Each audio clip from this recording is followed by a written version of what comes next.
서울 대신 지방을 선택한 프로 지방러들의 스탠드업 강연 쇼 청년 지켜 지방방위대 진행을 맡은 아나운서 김보민입니다. 반갑습니다. 뭉쳐야 산다. 지금 이 시대를 살아가는 우리들에게 어쩌면 꼭 필요한 말이 아닐까 싶은데요.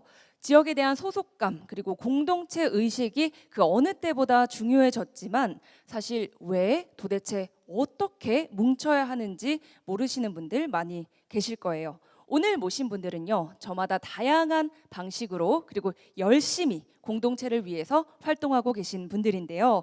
공동체가 살아야 지방이 살고 지방이 살아야 우리가 산다고 말하는 4명의 프로 지방러들과 함께 이야기를 나눠 보겠습니다.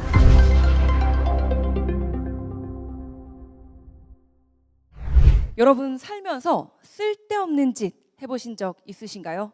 아마 그럴 때면 그 쓸데없는 짓은 왜 해? 라는 대답을 들을 수도 있을 거예요. 그런데 돈도 안 되는 짓이라고 무시당하는 이 쓸데없는 짓들이 사실은 지방의 인구 유출을 막는 중요한 해결책이 되기도 합니다. 제가 이 강연 소개를 드리면서 벌써 어떤 내용일지 궁금해지는데요. 첫 번째 강연자 모셔보겠습니다. 지역 스토리텔링 연구소 김태훈 소장님을 여러분의 큰 박수로 모셔보겠습니다.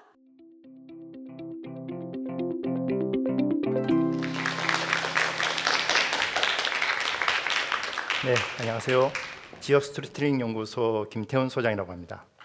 예, 반갑습니다. 예.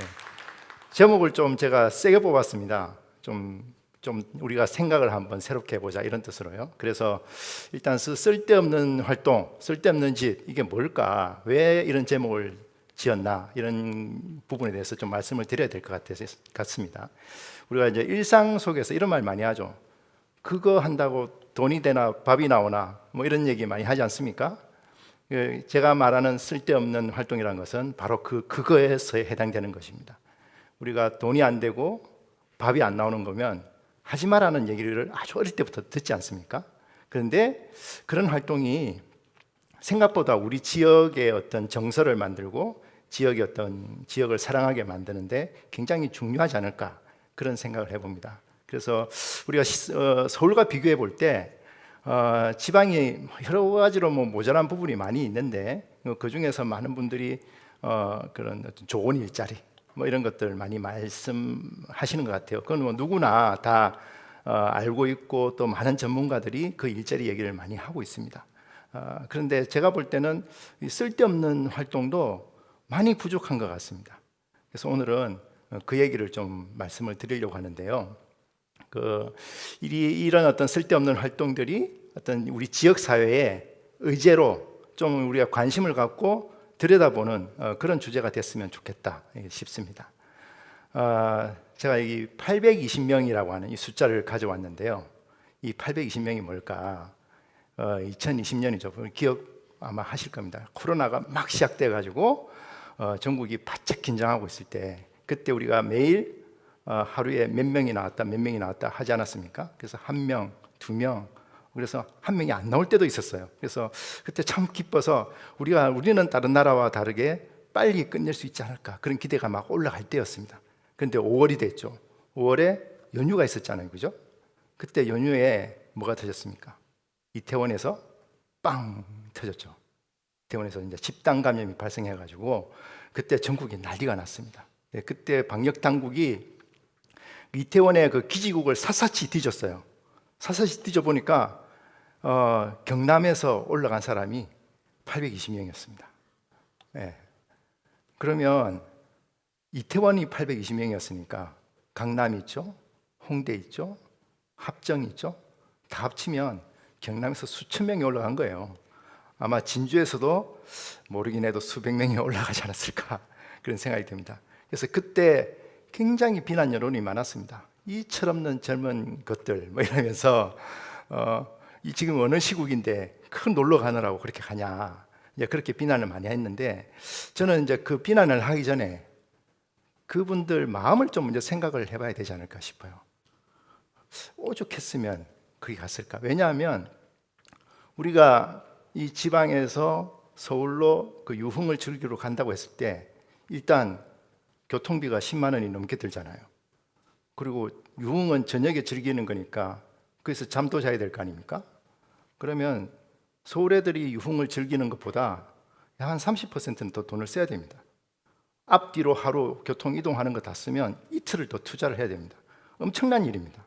근데 왜 그렇게 무리를 하면서까지 그까지 갔을까? 그 마음이 뭘까? 뭐가 부족해서 갔을까? 뭘 채우러 갔을까? 우리 그거부터 먼저 좀 생각해 보면 어떨까 싶어요. 그래서 오늘은 뭐 다른 여러 가지 쓸데없는 활동이 있지만 그 중에서도 하나만 또 꼬집어내서 대표적으로 스포츠 얘기를 좀 해볼까 합니다. 이 스포츠도 이제 대표적으로 뭐 쓸데없는 활동이죠. 우리가 공 찬다고 돈이 나옵니까? 밥이 나옵니까? 뭐 빠따 친다고 거기서 뭐가 나오는 게 아니잖아요.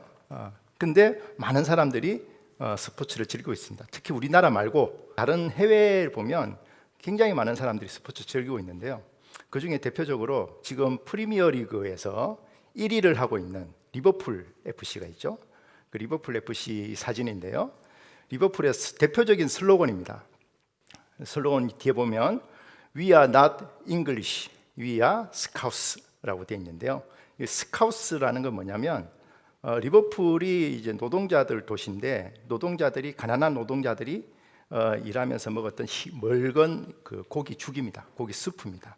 그래서 그걸 이제 스카우스라고 하면서 다른 지역의 사람들이 리버풀을 약간 좀 경멸할 때 저 스카우스들 뭐 이런 식으로 경멸을 하거든요.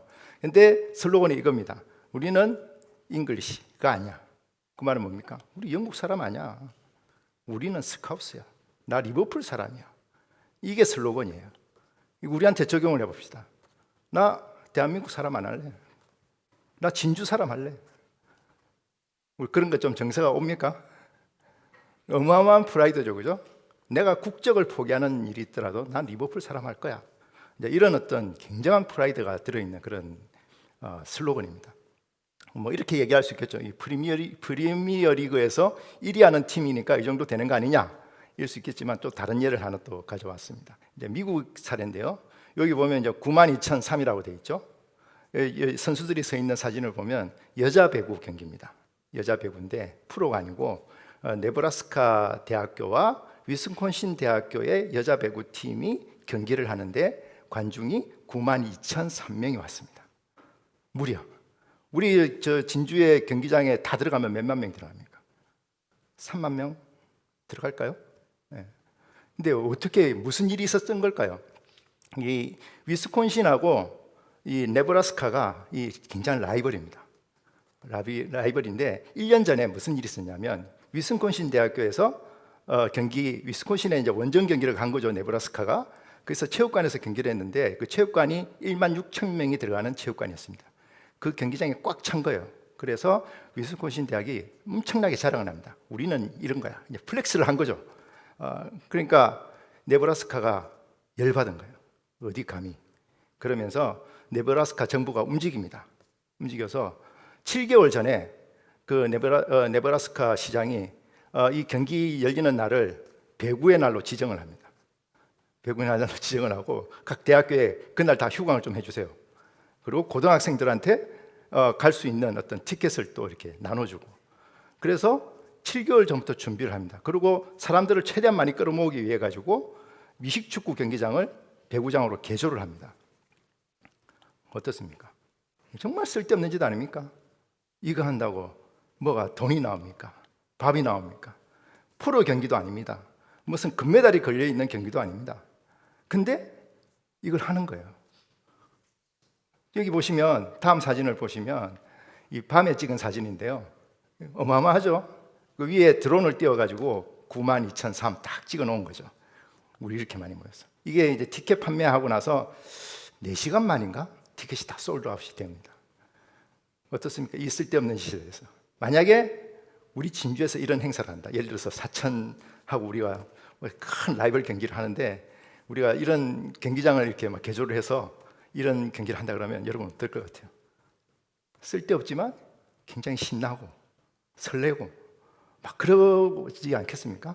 이 스포츠라는 게 이런 거거든요. 이제 이런 것들을 통해서 우리 도시에 대한, 우리 고장팀에 대한 어떤 자부심, 그런 어떤 좋은 추억, 이 네브라스카 이 시민들한테는 이날 행사가 아마 두고두고 기억에 남는 날이 될 거예요. 왜냐하면 이게 여자 스포츠 팀 그 경기 중에서 역대로 가장 많은 관중이 들어간 경기입니다. 세계 기네스북에 이제 찍은 거죠. 이런 어떤 공통의 추억을 가지면서 우리가 과거 시간이 지나면 지날수록 이제 거기에 대한 어떤 추억을 갖고 있지 않을까. 그래서 이제 이런 스포츠에 관해서 좀 우리 가까운 나라 일본하고도 좀 우리 좀 비교를 해볼게요. 일본에 이제 여자 이제 고등학교 농구 관련해서 좀 최근에 기사 나온 게 있어서 제가 좀 가져왔는데요. 여자 농구 고등학교 팀을 한번 비교를 해보겠습니다. 우리나라의 고등학교에 여자 농구 팀이 있는 학교가 19개입니다. 근데 일본이 3,540개가 있어요. 선수 숫자를 보면 우리나라가 138명인데 일본은 5만 명이 넘습니다. 팀으로 보면 약 180배, 선수로 보면 360배 이상 차이가 납니다. 우리 입장에서는 이해가 되죠. 그 경기에서 농구 팀에 들어가서 프로 가지 않을 거면은 농구 안 하잖아요. 그 정도 돼야 하니까 그렇게 탁 줄어드는 겁니다. 그래서 이제 프로를 비교해 보면 우리나라하고 일본하고 인구가 1대 2잖아요. 프로 선수들 비율을 보면 1대 2가 돼 있습니다. 근데 중고등학교를 보면 어마어마하게 차이가 나는 거죠. 농구만 이러냐? 아니죠. 야구도 3,000개가 넘고 배구도 수천 개가 됩니다. 그래서 일본 같은 경우는 여러분도 잘 아시는 농구죠. 농구는 슬램덩크. 고등학교 농구부 아닙니까? 그 다음에 야구는 야구 좋아하시는 분 혹시 계시면 H2라고 하는 그 만화도 있는 거죠. 명작이죠. 그런 스토리들이 막 쏟아져 나오는 겁니다. 근데 우리나라는 지금 상황이 어떨까? 예, 사진 하나 좀 보여드리면 얼마 전에 목포에서 전국체전이 열렸습니다. 이게 전국체전 경기입니다. 예선전인데 바로 옆에 이제 우리 사천의 삼천포요고가 또 명문팀이에요. 삼천포요고하고 대전 여상이 예선전에서 붙었습니다. 그 경기를 이렇게 찍은 사진이거든요. 근데 사진이 좀 이상하죠. 한 선수가 13번 선수가 혼자 여기 서 있습니다. 경기가 지금 진행이 되고 있어요. 그 라인 안에 지금 들어있으니까 경기를 하는 거잖아요. 근데 13번 선수만 여기 혼자 있고 지금 대전 여상은 공격하러 지금 저쪽 삼천포요고 팀한테 가 있는 거예요. 근데 이 선수는 여기 있습니다. 이게 무슨 사연이 있었을까? 이 13번 선수가 1학년 선수인데 슈터로서 에이스래요. 그런데 부상을 당한 거예요. 부상을 당해가지고 이 수비하면은 너무 무리가 오는 거죠, 관절에. 그래서 그냥 수비 포기하고 너가 슛만 때려라 한 거예요. 결국 이제 경기는 졌습니다. 왜 이런 일이 벌어졌을까? 선수가 없는 거예요. 들어갈 선수가 없는 거예요. 그래서 결국에 이 선수가 안 들어가면 실격이 되는 상황입니다. 그 보면 좀 너무 슬프지 않습니까? 다시 이제 820명으로 좀 돌아오겠습니다. 그래서 그들은 왜 그 오목한 시기에 코로나를 뚫고 서울로 향해야 했을까?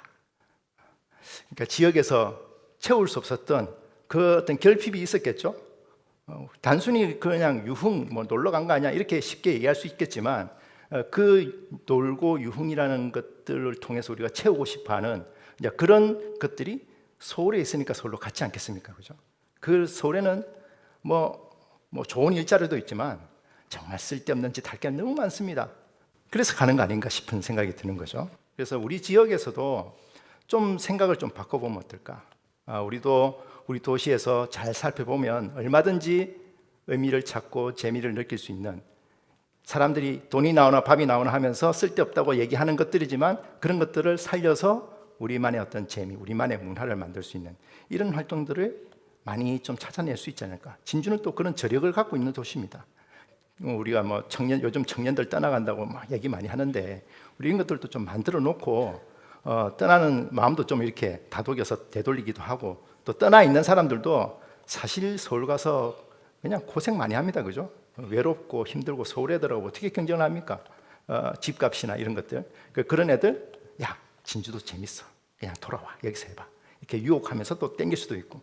뭐 그런 것들이 좀 생기지 않을까 싶습니다. 그래서 저는 좀 바라기는 뭐 우리 시민 여러분들도 마찬가지고 우리 도시 당국도 마찬가지고 우리가 쓸데없다고 외면했던 그런 많은 활동들을 잘 관찰해 보면 지금도 그런 것들이 많이 생길 거예요.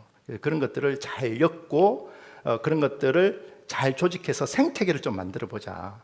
우리 쓸데없는 여러 가지 활동들에 대해서 애정과 관심을 갖고 그런 것들을 하시는 분들을 또 응원하는 그런 문화가 생긴다면 우리 지역이 좀 더 끈끈하고 따뜻하고 그런 지역 사회로 바뀌지 않을까 싶습니다. 많이들 그런 어떤 쓸데없는 활동을 응원하는 그런 좀 계기가 됐으면 좋겠습니다. 감사합니다. 다른 나라와 우리나라의 그 스포츠를 대하는 태도, 뭐 그런 거의 차이 중에서 가장 큰 이유가 뭐라고 생각하시는지 궁금합니다. 사실 이런 걸 좀 술 마시면서 길게 얘기해야 되는데 이 우리나라가 이렇게 된 건 사실 국가가 스포츠를 독점해서 그래요. 스포츠가 국위 선양을 위한 하나의 그런 도구가 된 거예요. 우리도 보면 국가대표 아니면 경기 잘 안 보잖아요.